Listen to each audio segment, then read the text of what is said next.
আল্লাহ রাসূল সাল্লাল্লাহু আলাইহি ওয়াসাল্লাম কোন এক যুদ্ধের ময়দান থেকে ফিরে আসছেন মদিনার দিকে। গভীর রজনী, রাত্রি প্রায় শেষের দিকে। ঠিক এই পর্যায়ে মাঝখানে রাস্তায় একটা বিরতি দিলেন। এই বিরতি দেওয়ার পরে রাসূলুল্লাহ সাল্লাল্লাহু আলাইহি ওয়াসাল্লাম সাহাবীদেরকে বললেন, তোমাদের যদি কোনো জরুরিয়াত থাকে, কারো যদি জরুরিয়াত থাকে, প্রাকৃতিক কোনো কাজ যদি থাকে, তাহলে তোমরা সেরে ফেলতে পারো। তোমাদেরকে অল্প সময়ের জন্য এখানে অবস্থানের নির্দেশনা দেওয়া হলো। যুদ্ধের ময়দানে যাওয়ার সময় নবী করিম সাল্লাল্লাহু আলাইহি ওয়াসাল্লাম মাঝে মধ্যেই আয়েশা সিদ্দিকা রাদিয়াল্লাহু তাআলা আনহাকে সাথে করে নিয়ে যেতেন। আয়েশা সিদ্দিকা রাদিয়াল্লাহু তাআলা আনহা সেদিন রাসূলুল্লাহ সাল্লাল্লাহু আলাইহি ওয়াসাল্লামের সাথে সফরে ছিলেন। সফরে থাকাকালীন অবস্থায় যখন সেখানে বিরতি দেওয়া হলো, উটের পিঠ থেকে যে হাউদার মধ্যে আয়েশা সিদ্দিকা রাদিয়াল্লাহু তাআলা আনহা অবস্থান করছিলেন, সে হাউদাটা নিচে নামিয়ে রাখা হলো। হাউদার মধ্য থেকে বের হয়ে তিনি দূরে কিছু গিয়ে প্রাকৃতিক কাজ সেরে যখন ফিরে আসার মুহূর্তে গলায় হাত দিলেন। গলার হাতটা যেন খুঁজে পাচ্ছেন না। এদিক সেদিক খোঁজাখুঁজি করলেন। খোঁজাখুঁজি করবার পরে চিন্তা করলেন, সম্ভবত আমি যেখানে প্রাকৃতিক কাজ সারতে গিয়েছিলাম সেই জায়গাটিতে আমার গলার হাতটা পড়ে গিয়েছে। আবার আয়েশা সিদ্দিকা রাদিয়াল্লাহু তাআলা আনহা আস্তে আস্তে সেদিকে চলে গেলেন। সেখানে খোঁজাখুঁজি করার পরে আয়েশা রাদিয়াল্লাহু তাআলা আনহা হাতটা পেয়ে গেলেন। হাত পাওয়ার পরে হাতটা গলায় দিয়ে আবার যখন গন্তব্যস্থলে সে পৌঁছলেন, আসার পরে দেখছেন রাসূলুল্লাহ সাল্লাল্লাহু আলাইহি ওয়াসাল্লাম সহ কোন সাহাবী সেখানে আর নেই, চলে গেছে। অর্থাৎ যে বিরতিটা দেওয়া হয়েছিল, বিরতির সময় শেষ হওয়ার কারণে সকলে চলে গিয়েছেন। প্রশ্ন আসতে পারে, এত বড় দুর্ঘটনা কেমন করে ঘটলো? আয়েশা সিদ্দিকা রাদিয়াল্লাহু তাআলা আনহা নিজে সে ঘটনাটা এইভাবে বর্ণনা করছেন, আমি অত্যন্ত পাতলা এবং ক্ষীণ মানুষ ছিলাম। আমার শরীরে সেরকম ওজন ছিল না, একেবারে পাতলা ছিলাম। যে হাউদার মধ্যে আমাকে রাখা হয়েছিল, ওই হাউদাটা আবার উটের পিঠের উপরে তুলে নিয়ে চলে গেছে। সাহাবীরা বুঝতে পারেনি আয়েশা রাদিয়াল্লাহু তাআলা আনহা ওই হাউদার মধ্যে নেই। অর্থাৎ ওজনটা এতই পাতলা, এতই হালকা। আয়েশা রাদিয়াল্লাহু তাআলা আনহা বুদ্ধিমত্তার পরিচয় দিলেন। কিভাবে? তিনি চিন্তা করলেন, আমি এদিক সেদিক দৌড়াদৌড়ি আর করব না, এই স্থানে আমি থেকে যেতে চাই।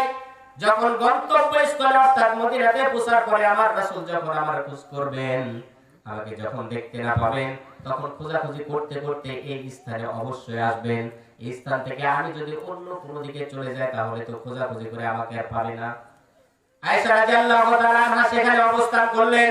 তিনি বলছেন, আমি চাদরটা মুড়ি দিয়ে বসে থাকতে থাকতে হালকা ঘুমের ভাব এসেছে, এজন্য আমি একটু ঘুমিয়ে পড়েছি। আমার মুখমণ্ডল থেকে একটু পরিমাণ কাপড় সরে গিয়েছে। নবী করিম সাল্লাল্লাহু আলাইহি ওয়াসাল্লামের একজন সাহাবী সাফওয়ান ইবনে মুআত্তাল রাদিয়াল্লাহু তাআলা আনহু, তিনাকে রাসূলুল্লাহ সাল্লাল্লাহু আলাইহি ওয়াসাল্লাম একটা দায়িত্ব দিয়েছিলেন, আমরা আগে আগে চলে যাচ্ছি, তুমি পিছনে পিছনে আসবে। রাস্তায় যদি কোনো কিছু আমরা ফেলে আসি, তাহলে সেইগুলো কুড়িয়ে নিয়ে মদিনার দিকে তুমি রওনা দেবে। সাফওয়ান ইবনে মুআত্তাল রাদিয়াল্লাহু তাআলা আনহু ওই গন্তব্যস্থলে আসার পরে, যেখানে রাসূলুল্লাহ সাল্লাল্লাহু আলাইহি ওয়াসাল্লাম সহ সাহাবীরা বিশ্রাম নিয়েছিলেন, সেখানে দেখছেন একজন মহিলা শুয়ে আছে, একজন মা কাপড় মুড়ি দিয়ে শুয়ে আছে। চারিদিকে ফর্সা হয়ে গেছে, হালকাভাবে ফর্সা হয়ে গেছে। সাফওয়ান ইবনে মুআত্তাল রাদিয়াল্লাহু তাআলা আনহু আয়েশা সিদ্দিকা রাদিয়াল্লাহু তাআলা আনহাকে তার মুখমণ্ডল দেখার সাথে সাথে তিনি তখন চিনে ফেলেছেন। প্রশ্ন আসতে পারে, সাফওয়ান ইবনে মুআত্তাল রাদিয়াল্লাহু তাআলা আনহু তিনি তো তার আত্মীয় নন, তাহলে চিনলো কেমনে? নবীর স্ত্রী, পর্দায় কি কোনো ঘাটতি ছিল নাকি? প্রশ্ন আসতে পারে।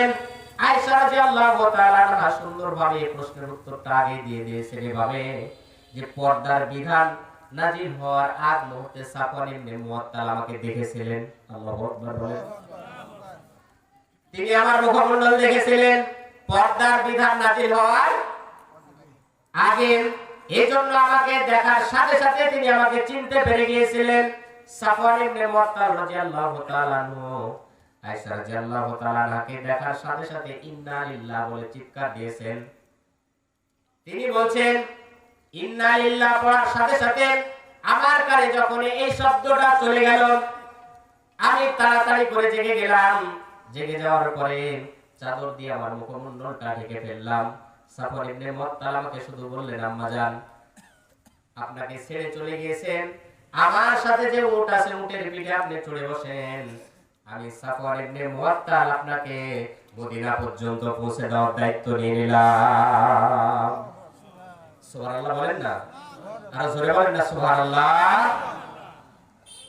সাফওয়ান ইবনে মুআত্তাল রাদিয়াল্লাহু তাআলা আনহু এবং আয়েশা রাদিয়াল্লাহু তাআলা আনহা দুইজন যখন মদিনার কাছাকাছি চলে গিয়েছেন, মদিনার কাছে যখন চলে গিয়েছে, ওই সময়টা চারিদিকে ফর্সা হয়ে গিয়েছে, সূর্য উঠে গিয়েছিল, চারিদিকে জ্যোৎস্না হয়ে গিয়েছে, সকাল হয়ে গিয়েছে। মুনাফিকদের লিডার আব্দুল্লাহ ইবনে উবাই ইবনে সুলুল তিনি যখন দেখে ফেলেছেন আয়েশা রাদিয়াল্লাহু তাআলা আনহা এবং সাফওয়ান ইবনে মুআত্তাল অন্ধকার রাত্রিতে তারা একাকী রাস্তা ভ্রমণ করেছেন। আয়েশা রাদিয়াল্লাহু তাআলা আনহা একজন যুবতী মেয়ে, সাফওয়ান ইবনে মুআত্তাল একজন যুবক মানুষ। রাসূলুল্লাহ সাল্লাল্লাহু আলাইহি ওয়াসাল্লামের বয়স অনেক বেশি। কথা বলেন ঠিক কিনা? এই সুযোগটা নিয়ে নিয়েছেন। আমি বোঝাতে যাচ্ছি অপবাদ কি মারাত্মক, কি ভয়ঙ্কর একটা জিনিস। আব্দুল্লাহ ইবনে উবাই ইবনে সুলুল তার নেতৃত্বে কিছু দুর্বল শ্রেণীর ঈমানদারদের সাথে, মুসলমানদের সাথে পরামর্শ শুরু করে দিল, আলোচনা পর্যালোচনা শুরু করে দিল।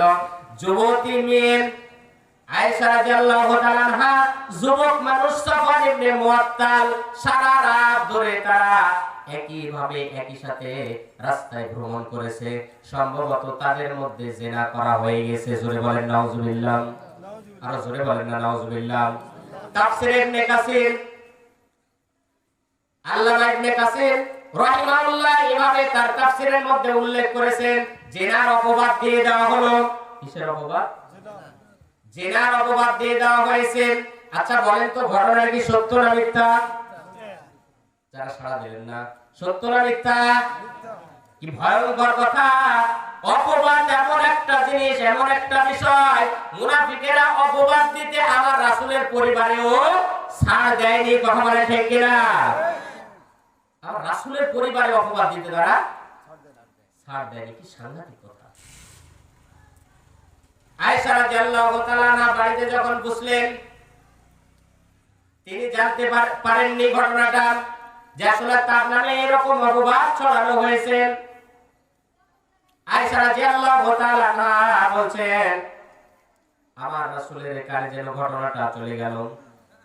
আমার রাসূল সাল্লাল্লাহু আলাইহি ওয়াসাল্লাম ঘটনাটা শোনার পরে আমাকে না জানিয়ে মন খারাপ করে চলাফেরা করতে লাগলেন। মন খারাপ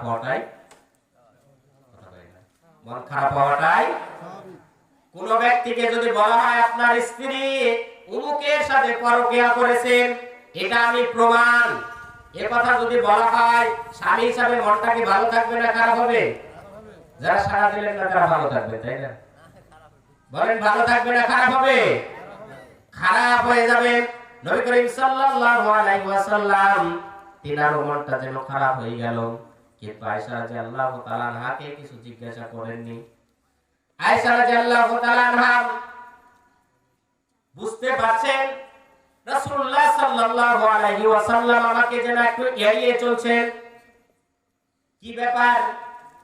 যেভাবে হাসি খুশি মনে আমার রাসূল আমার সাথে কথাবার্তা বলতেন, আজকে কেন তার মুখটা মলিন হয়ে আছে আমি তো জানি না।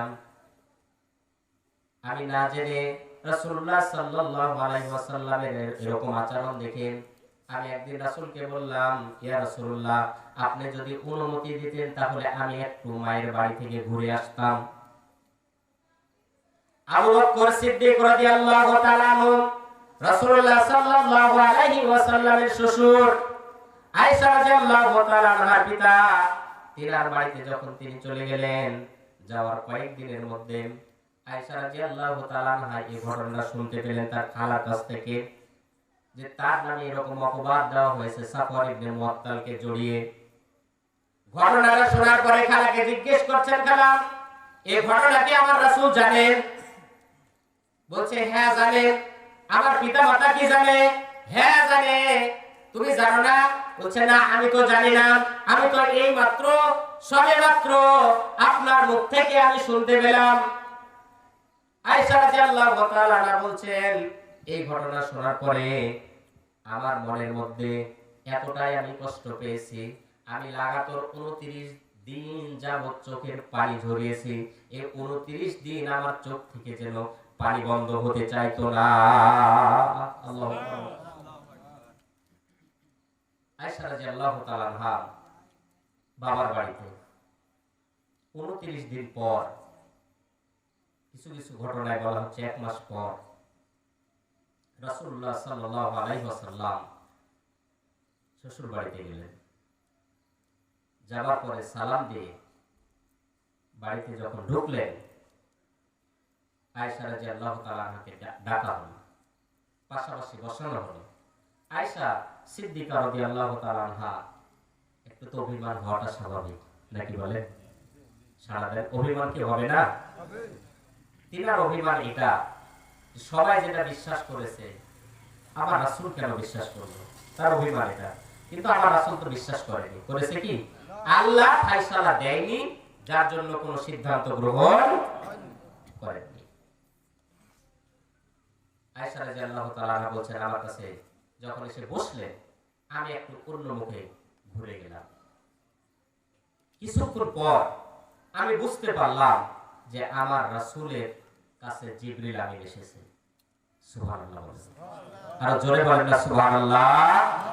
আমি বুঝতে পারলাম জিবরিল আমিন আমার রাসূলের কাছে এসেছে, কারণ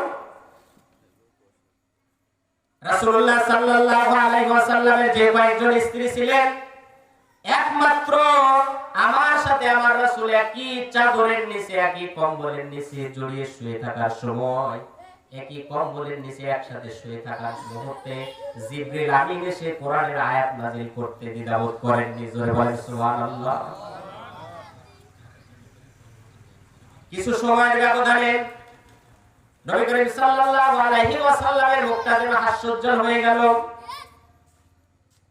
মুখটা দেখে মনে হচ্ছে তিনি হাসছেন। আয়েশা রাদিয়াল্লাহু তাআলা আনহাকে ডেকে বলছেন, আয়েশা তোমার জন্য খুশির সংবাদ আল্লাহ তাআলা দিয়ে পাঠিয়েছেন জিবরিল আমিনের মাধ্যমে।